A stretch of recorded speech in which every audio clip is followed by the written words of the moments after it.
মামা, ও আমাকে কেন ছেড়ে গেল আমি বুঝতেছি না, আমাকে একটু বুঝাবি?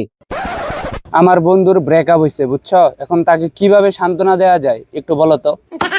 হ্যালো চ্যাট জিপিটি, আমি কোনো নেশা করি না, তারপর মানুষজন আমাকে বলে আমাকে দেখতে নাকি নেশাখোরের মতো লাগে। এটা থেকে আমি কিভাবে পরিত্রাণ পাবো? এই ছবিটা আমি ইনস্টাগ্রাম আর ফেসবুকে পোস্ট করব। এই ছবিটা অনুযায়ী একটা অ্যাটিটিউড সিগমা মেল ক্যাপশন দাও, ইংলিশ। তুই যে রাজনীতি নিয়ে আমার সাথে তর্ক করতেছস, তুই বিএমপি সম্পর্কে কি জানোস আর বিএমপির ইতিহাস সম্পর্কে কি জানোস? হ্যালো চ্যাট জিপিটি, বিএনপির পুরো রাজনৈতিক ইতিহাসটা আমাকে বিস্তারিত বলো তো। তুই বেটা একটা ফাউল, আমার কি করলে দাড়ি উঠবে এই জিনিসটারে সমাধান দিতে পারলি না এখনো?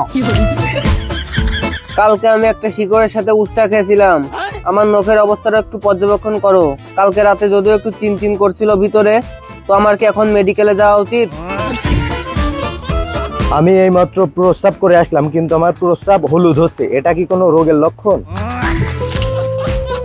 এই আলুর চপের দাম নাকি 5 টাকা, কি মনে হয় বেশি রাখতেছে না? এইখানে 0 পয়েন্ট থেকে শহীদ মিনারে ভাড়া চাইতেছে 15 টাকা, ভাড়াটা কি সঠিক?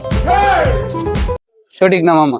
जिस दिन मेरे सामने पड़े ना मादर मारूंगा, लेकिन एक बात पक्की है। জাস্টিফিকেশন, ইন্টারনালিজম, এক্সটার্নালিজম সম্পর্কে বিস্তারিত 20 মার্কের একটি অ্যাসাইনমেন্ট লিখে দাও আমাকে।